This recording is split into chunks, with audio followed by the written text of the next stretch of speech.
It was a humid July night in 2012 when Michael decided to take a late-night stroll through the quiet streets of Seattle. The city was unusually still, the only sound being the distant hum of a freeway and the rhythmic clicking of his own footsteps on the pavement. Michael enjoyed the solitude of the early hours, finding peace in the empty sidewalks and the soft glow of the streetlights. However, as he turned onto a long, dimly lit stretch of 4th Avenue, he noticed a figure in the distance, dancing in a way that defied grace and logic. The figure was a tall, thin man, wearing a slight, outdated yellowish suit that looked like it belonged in the 1940s. He wasn't just walking, he was performing a bizarre, jerky waltz, swinging his long arms in wide, erratic arcs. Michael slowed his pace, his heart beginning to thud against his ribs. There was something profoundly wrong with the man's proportions. His limbs seemed just a few inches too long for his torso. As the gap between them closed, Michael realized the man was headed directly toward him, his erratic dance never breaking its strange, haunting rhythm. As the man entered the circle of light cast by a flickering street lamp, Michael stopped dead in his tracks. The man's head was tilted back at an extreme angle, staring straight up at the dark sky. But the most unsettling feature was his face. He possessed a wide, manic grin that stretched from ear to ear, showing nearly every tooth in his mouth. It wasn't a smile of joy or friendliness. It was a fixed, frozen mask of insanity.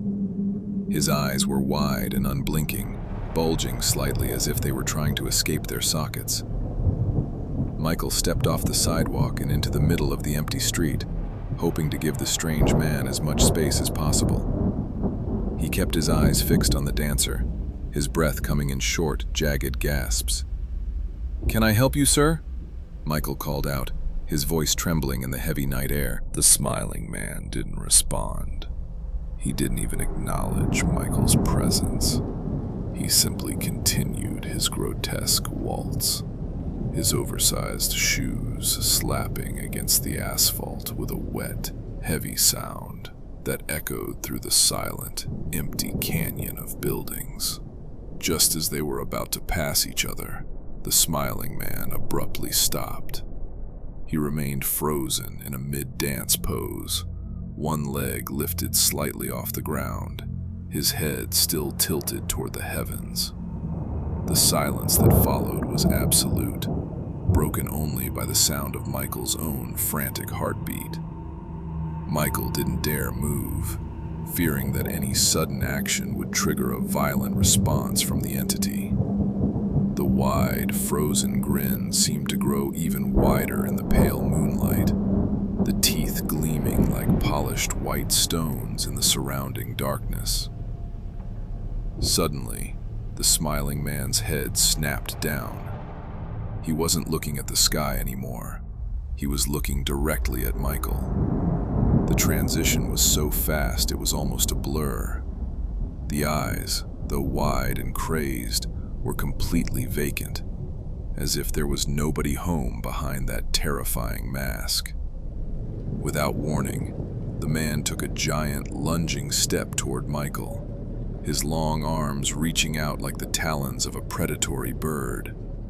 Michael stumbled backward, his survival instincts finally screaming at him to run as fast as his legs could carry him.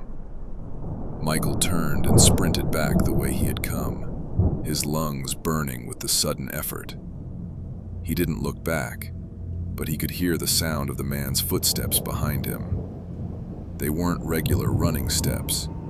They were the same erratic, slapping sounds from before, only much faster. It sounded like the man was still dancing, even while in pursuit.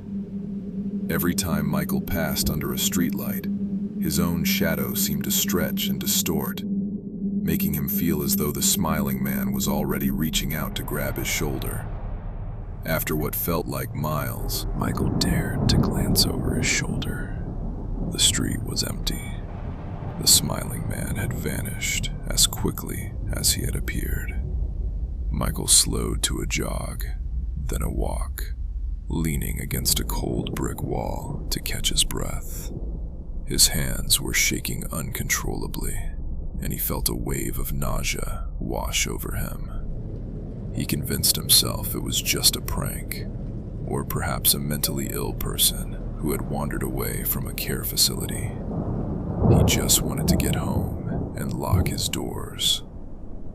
He reached his apartment complex and fumbled with his keys, his eyes darting around the dark parking lot. Once inside his fourth-floor unit, he locked every bolt and checked the windows twice. He sat on his couch, the television providing a comforting, mindless hum to drown out the silence. But as he glanced at his balcony sliding door, he saw something that made his heart stop. A long, thin finger was slowly tapping against the glass from the outside. Tap, tap, tap. There was no way anyone could reach the fourth floor without a ladder. Slowly, a face rose from the bottom of the glass door. It was the smiling man. His head was still tilted back, but his eyes were rolled down to look through the glass. The grin was still there, wider and more jagged than before. Michael realized that the man wasn't standing on a ladder. He was clinging to the brickwork like an insect, his long fingers gripping the narrow ledge with impossible strength. The man began to scrape his fingernails against the glass, a high-pitched, screeching sound that felt like it was slicing through Michael's brain. Michael grabbed his phone and dialed 911, his voice a frantic whisper as he explained the situation to the operator. "There's a man on my balcony. He's smiling. Please, help me." The operator told him to stay on the line and hide in a secure room. Michael retreated to his bathroom, locking the door and huddling in the bathtub. Through the thin walls, he could hear the sound of the sliding door being shattered. The sound of glass breaking was followed by a heavy, wet thud as the entity stepped onto his carpet. The apartment went silent. Michael held his breath, praying that the police would arrive before the thing found him. Then he heard it. The sound of the man's rhythmic waltz, moving through the living room and into the hallway. Slap, slap, slap. The man was dancing in Michael's home. Every few seconds, the sound would stop, followed by a low, wheezing giggle that sounded like air escaping a punctured tire. The handle of the bathroom door began to turn, slowly and deliberately, as if the entity was savoring the moment. "Michael," the voice whispered through the door. It was a perfect, distorted imitation of the 911 operator's voice. "The police are here. You can come out now." But Michael knew better. He could hear the wheezing giggle underneath the words. He pushed his back against the door, his feet braced against the far wall of the tub. The door began to groan under the pressure of someone, or something, pushing against it from the other side. The wood began to splinter, and a long, pale finger poked through the gap. Just as the door was about to give way, the sound of real sirens filled the street below. Bright blue and red lights flashed through the bathroom window. There was a sudden, violent screech from the other side of the door, followed by the sound of rapid, frantic movement. By the time the police kicked in Michael's front door, the apartment was empty. The balcony door was shattered, but there were no footprints in the flower beds below, and no sign of how anyone could have climbed up or down the sheer brick wall.